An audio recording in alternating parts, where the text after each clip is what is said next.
Peace to everyone. Happy Sunday.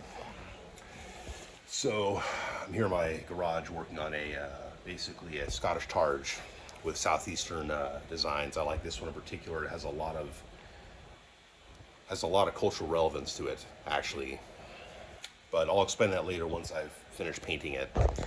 Anyhow, I've been put some notes together on some butcher paper regarding the Santa Rosa Creek Tribe. And I apologize for the laundry in the background. My sister-in-law is doing some laundry, and hopefully you guys can hear me. So I came across some videos about the Santa Rosa Creek Tribe, and I've got some concerns, to say the least. Now, I've done some research on the chief, Dan Helms, also called Chief Skyhorse, okay?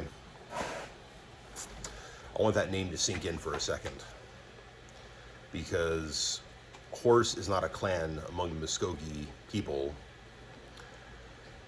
I don't know of any names with sky as a prefix or suffix within our naming conventions. So these are concerns on my part as far as how he got his name. I mentioned this before when it came to other Creek groups, because as far as people that stayed behind, I know the Porch Band stayed behind, but there are people that have actual knowledge of their clans, although a lot of them don't have clans anymore because a lot of them have married non-Indians.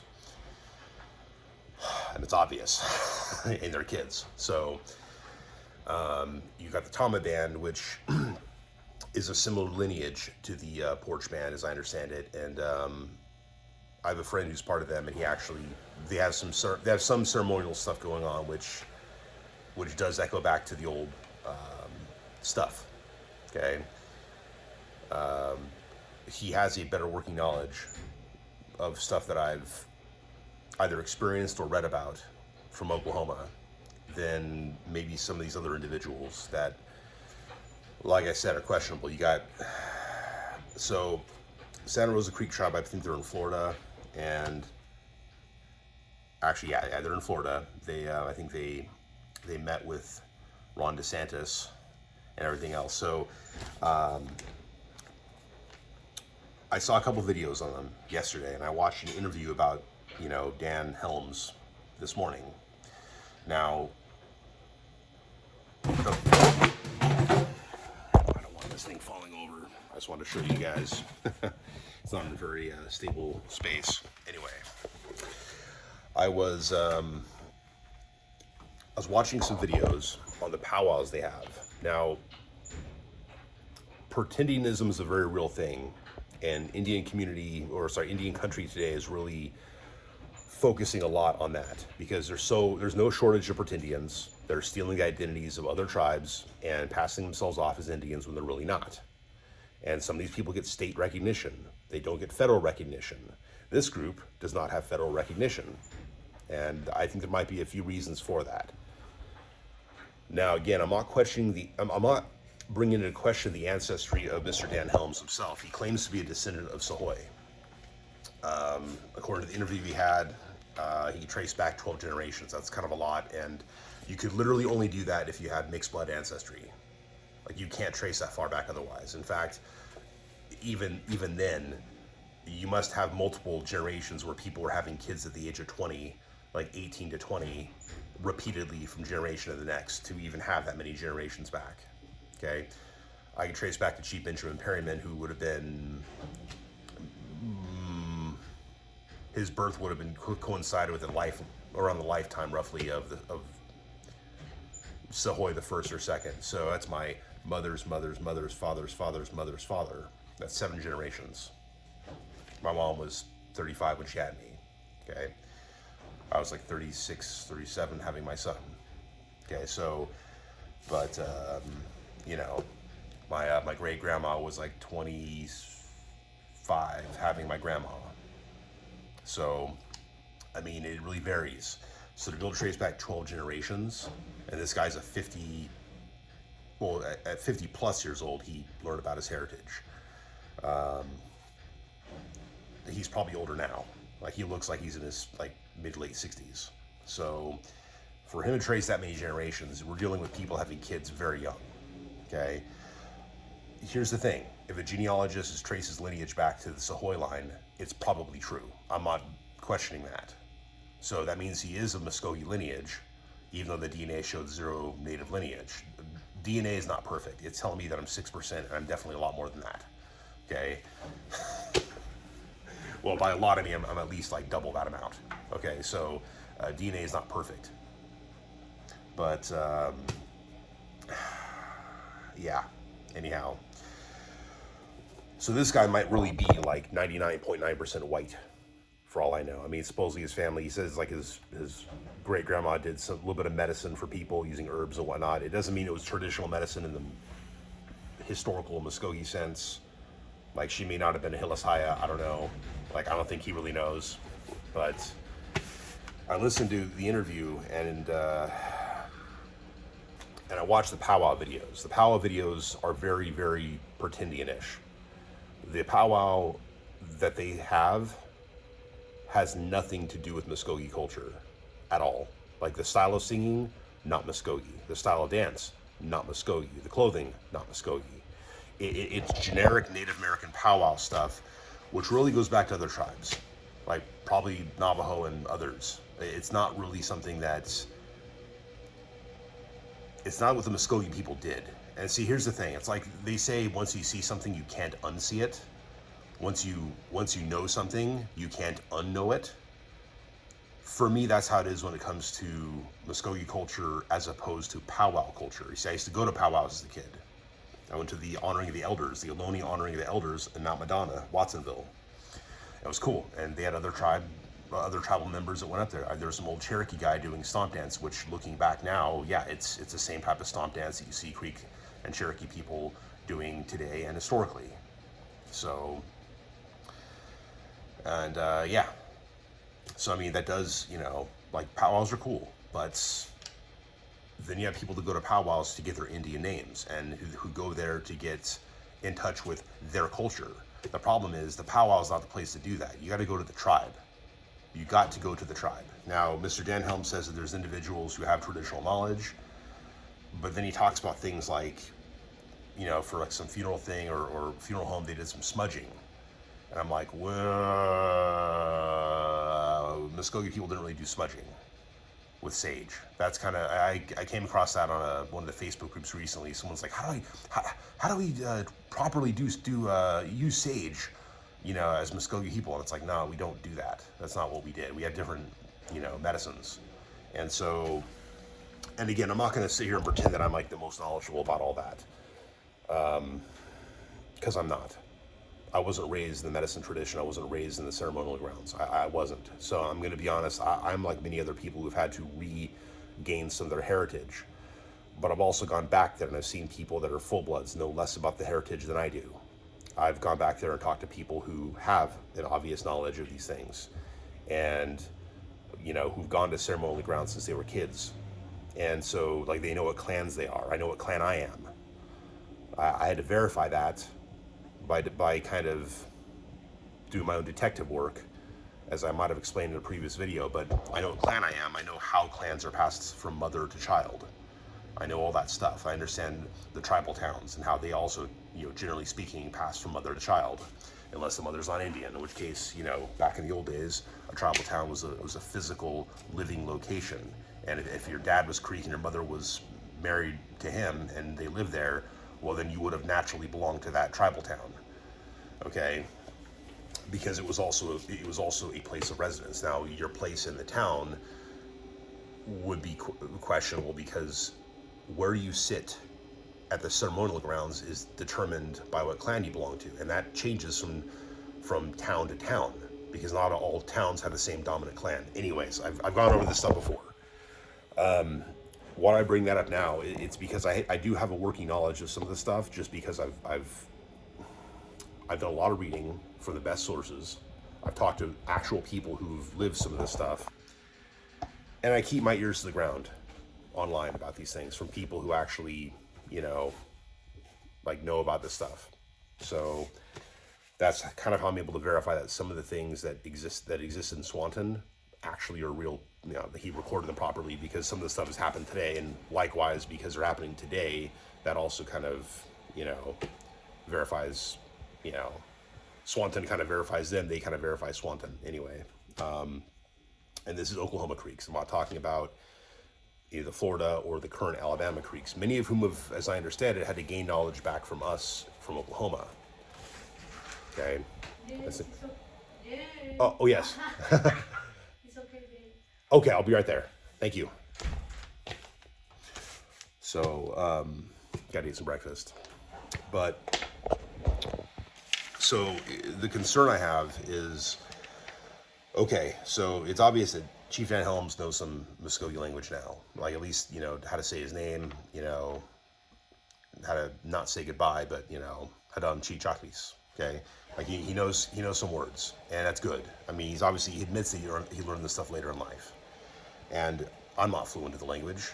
I have a lot more to learn about the language, but I'm trying to learn what I can to teach my son so he knows more growing up, okay? Okay, he did his DNA test and pulled no native blood. Again, DNA tests are not perfect. Sage, not Muskogee. Powwow, very generic Native American. He mentioned the language is kind of dying. I would be surprised if almost no one in the community that he comes from actually really, really speaks the language. But I mean, there's probably very few, if anybody. The songs they're singing, at least in the powwow, are not Muskogee. It's not how Muskogee people sing. There's a very specific southeastern style of singing that exists among the Creeks and the Yuchi that is very specific, and it does not sound anything like what you'll hear at a powwow. Talking about decolonization, it's a very controversial term. I'd like to do a video about that term, because that term gets thrown around, can't talk.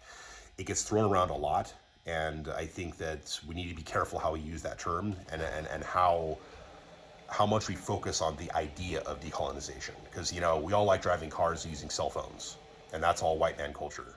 So we got to be careful how much we want to decolonize, okay?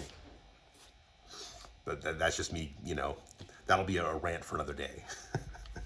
Just to give you guys a heads up on that, okay? So based upon his name, Chief Skyhorse, or Dan Skyhorse, real name Dan Helms, Skyhorse, again, not being a traditional Muskogee name, even if he can say the word of Muskogee, it doesn't make it a traditional Muskogee name.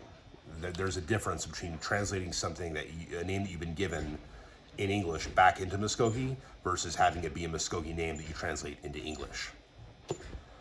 I want that to sink in for a second. Okay, like if I had a Creek name, it'd probably be something like Loja Hajo, because I'm Turtle Clan, or Loja Fixico, or something along those lines, because there's a clan, and then there's some descriptive, some personal descriptive that exists, and these names get recycled a lot traditionally. So, all right. So my speculation is this: the names are probably not traditional in general. Like most of the people, it's kind of like one of the groups I saw it's like White Sage Woman. It's like emphasis on white. Not trying to be mean, but come on.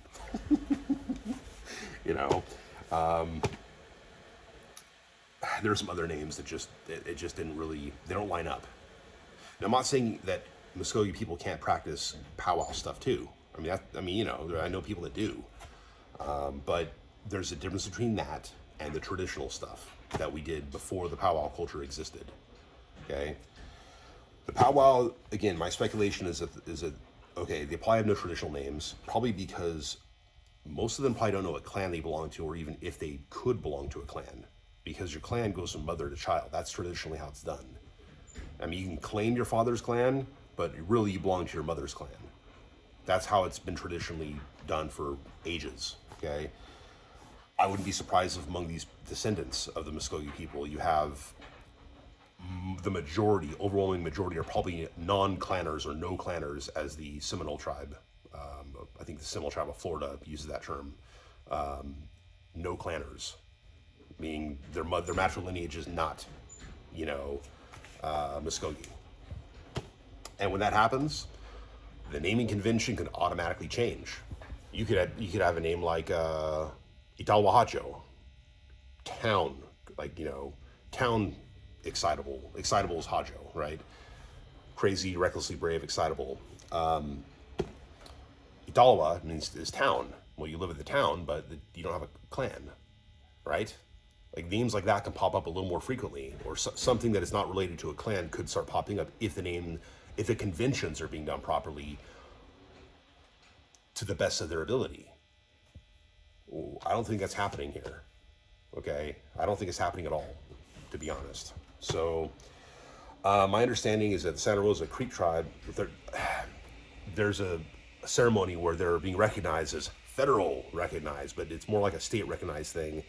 And to be honest, it sounds like not even all of them are Creek. It seems like they're a mixed mash of Indians who live in the area, or people who claim to be descended from Indians who live in the area, who may or may not even really have a traceable lineage for as far as I know. I know that Dan Helms apparently traced back to Sahoy.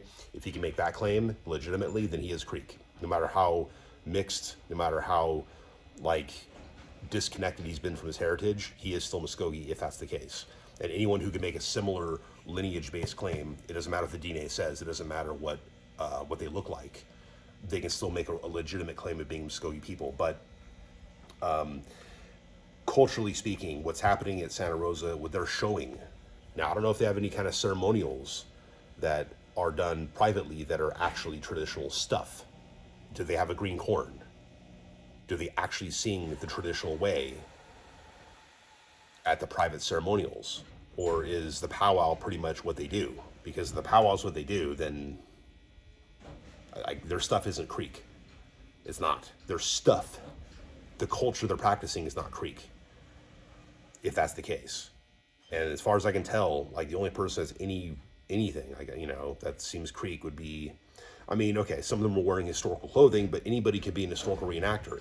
Anyone can recreate something from history that existed hundreds of years ago if they know about, you know, historical paintings and there's any surviving examples. You can do that, but that doesn't mean that you've been doing it generationally this entire time. There's a difference. The multi-generational passing on of knowledge and stuff is kind of what makes what you do legitimate when it comes to the traditional ways of any kind of tradition. So that's something that is a concern of mine. So anyone from Santa Rosa Creek Tribe, if you want to speak to me, I would love to have a conversation. Dan Helms, if you're watching this, I'm not trying to criticize you. I'm actually giving you the least criticism out of anyone that I've seen so far at Santa Rosa Creek Tribe on YouTube. But I have criticized some of the videos I've seen in the comment section because the stuff just does not look Creek. The great thing is, because of the internet, because of how much YouTube has grown, it is possible to actually see more of the stuff I'm talking about. Now, there's specific dances that exist that I've never seen, but I know about, that are going to be different from the regular stomp dance that we tend to have at the Muskogee Nation Annual Festival.